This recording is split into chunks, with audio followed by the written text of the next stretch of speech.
This morning, we are shining a light on domestic violence, particularly what it looks like when it shows up in the workplace. 1 in 3 workers will experience domestic violence in their lifetime, and it doesn't stop at home. It follows them into brainstorms and break rooms, onto shop floors and shift rotations. Let's learn to spot the signs so we can address the problem. That is a clip from the Refer Her campaign, a new campaign aimed at educating Canadian employers on what they can and legally should be doing to support employees. Joining us this morning to talk this through is the person front and center in that ad, filmmaker Seraine Fox, as well as Anuradha Duggal, Executive Director of Women's Shelters Canada, who's joining us from Montreal this morning. Thank you both for being here. Thank you for having us. Seraine, Thanks for having us. Yeah, my pleasure. I'll start with you, Seraine. We've had you on the show a handful of times, but not in this capacity. So tell me a little bit about your role in this campaign and what made you say yes to this project. Oh my goodness, when I heard about this campaign and how many people were lending their services, their time, their talent, I knew that I wanted to be a part of it. I'm also a girl's girl, and growing up, I think there are so many women, including myself, who were touched by domestic violence. And I just think it's so important for the country to have tools to see this and to know what to do next. So it's very close to my heart. Anuradha, what is the legal obligation of Canadian employers when it comes to supporting an employee experiencing domestic violence? Because I think some people might be surprised to learn there is an obligation there. There is. There are both obligations at the federal level for those kinds of businesses that are regulated by the federal government, so ports and banks and transport companies.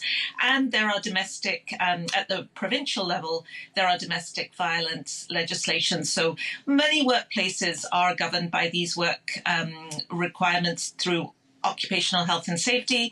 They may have to have a policy on domestic violence. They usually have to post that publicly in the spaces so that anybody can look at it.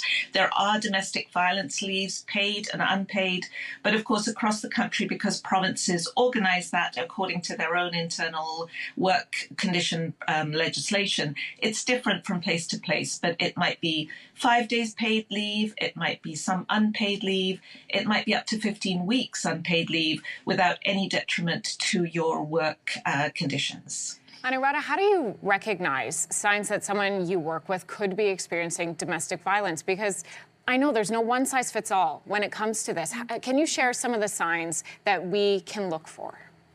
So you're absolutely right. There's no one-size-fits-all. Survivors all have different experiences, and we need to be able to understand that and recognize it. It might be something that suddenly happens, or something that has gradually come on over time.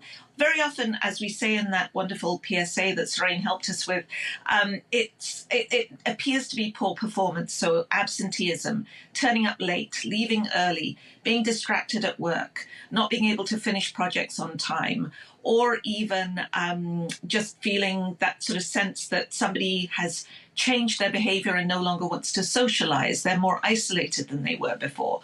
All of those things could be signs of domestic violence. They could be signs of something else.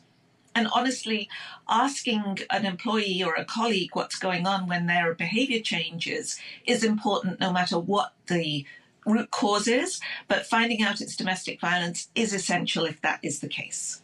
Seraine, it's one thing to see all those signs and to recognize it. It is a whole other thing to bring it up, especially at work. And it can feel incredibly challenging to know how to start those conversations. So how do we bring this up in the workplace? What recommendations are there? You know, I'm a storyteller, and I think so often we feel like we are alone. We feel like we are alone in our stories and our circumstances. And we find that when we're able to be vulnerable and to share or to ask someone how they are, then it creates a space where we can actually be there for one another and not be so isolated and alone. Because the truth is, so many women are experiencing this or have experienced this. So when we start talking about these things, when we start being willing to notice our neighbors, our community, our colleagues, then we can create safer spaces for all of us. But we have to be brave enough to reach out. And for those who are in those spaces, I think maybe they're watching this and they had no idea that there were resources for them, that there was someone that they could go to, that they could talk to. And I want everyone to know that there's always someone that you can find to share your story, and you are never alone. I so appreciate what you said there, Surain, being willing to notice. I think that's a huge key. Thank you to you both, Surain and Anuradha. We really appreciate your time this morning. Thank you so much. If you want to learn more about the Refer Her campaign, you can visit referher.ca. And if you or someone you know is experiencing violence, visit sheltersafe.ca to find your closest women's shelter and 24/7 helpline.